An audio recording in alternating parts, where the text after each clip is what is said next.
Στο κτίριο της πινακοθήκης Γκίκα είναι εκτεθειμένα επιλεγμένα αρχιτεκτονικά σχέδια της δεκαετίας του 30 που προέρχονται από τα αρχεία νεοελληνικής αρχιτεκτονικής του Μουσείου Μπενάκη.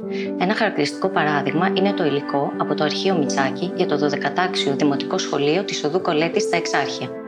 Ο Νικόλαος Μητσάκης ήταν ένας από τους πρώτους 12 φοιτητές που αποφοίτησαν το 1921 από τη Σχολή Αρχιτεκτόνων του Εθνικού Μετσόβιου Πολυτεχνείου, που ιδρύθηκε μόλις το 1917. Οι πρώτοι αυτοί 12 απόφοιτοι ήταν γνωστοί και ως 12 Απόστολοι. Μετά το τέλος των σπουδών του, ο Μητσάκης παίρνει μέρος στην εκστρατεία της Μικράς Ασίας και αποστρατεύεται το 1923.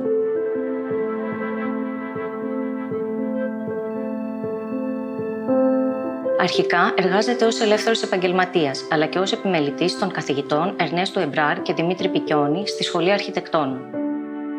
Το 1926 προσλαμβάνεται στην τεχνική υπηρεσία του Υπουργείου Παιδείας. Το 1930, επί κυβερνήσεως Ελευθερίου Βενιζέλου, ο Υπουργός Παιδείας Γεώργιος Παπανδρέου ανακοινώνει ένα φιλόδοξο πρόγραμμα ανέγερσης σχολικών κτηρίων ανά την επικράτεια. 3.000 περίπου σχολεία, δημοτικά και γυμνάσια. Ο Μητσάκης γίνεται επικεφαλής της τεχνικής υπηρεσίας. Ανάμεσα στους συνεργάτες του είναι η Δημήτρης Πικιόνης, Κωνσταντίνος Καψαμπέλης, Πάτροκος Καραντινός, Ρένος Κουτσούρης, Βασίλης Δούρας, Κυριακούλης Παναγιωτάκος, Κίμων Λάσκαρης, Ιωάννης Δεσποτόπουλος, Θοκιδίδης Βαλεντής.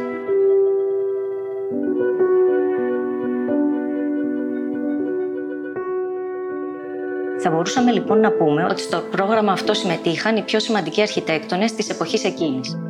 Ιδιαίτερα με τον Πικιόνη αναπτύσσεται στενή σχέση, καθώς συνεργάζονται και εκτός σχολής. Οι προβληματισμοί του Πικιόνη γύρω από την αναζήτηση μιας ελληνικότητας στην αρχιτεκτονική δεν τον αφήνουν ανεπηρέαστο.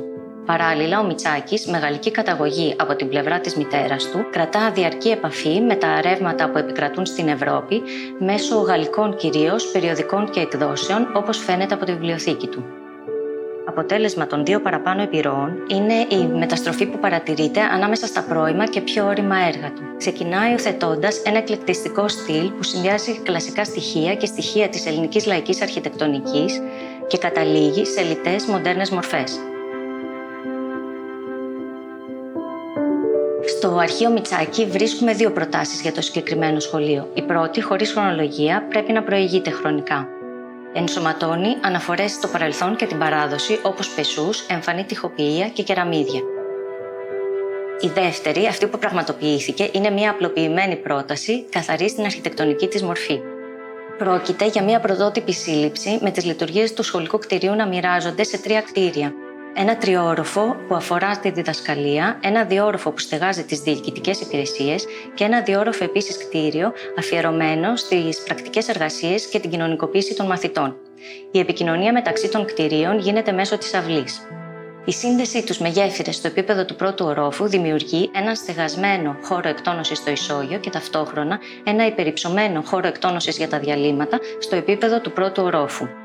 Τα μεγάλα ανοίγματα τονίζουν την οριζόντια σύνθεση του κτηρίου και αφήνουν το φως να μπαίνει άπλετο στις τάξεις.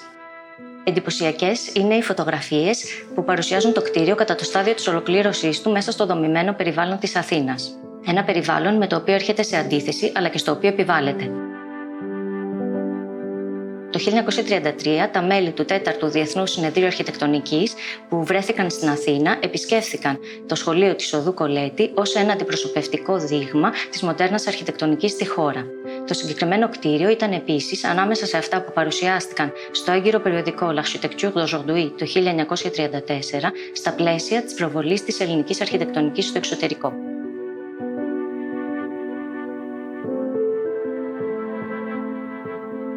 Σε ένα υπόμνημα σπουδών και έργων που είχε ετοιμάσει ο Μητσάκης, έγραψε: «Ως προϊστάμενος του Γραφείου Μελετών των Νέων Σχολικών Κτηρίων των Πόλεων του Υπουργείου Παιδείας, όπου έπρεπε να μελετήσω την λύση και της ελαχίστης λεπτομερίας, έφτασα να πραγματοποιήσω ορισμένα έργα, όπως το διδακτήριο της Οδού Κολέτη. Στα έργα αυτά, τρόποι κατασκευής και διάφοροι συνθέσεις αυτών, λειτουργία και νέοι τύποι διαιρέσεως, ανοιχτή εξώστη κυκλοφορίας αντί εσωτερικών διαδρόμων κλπ.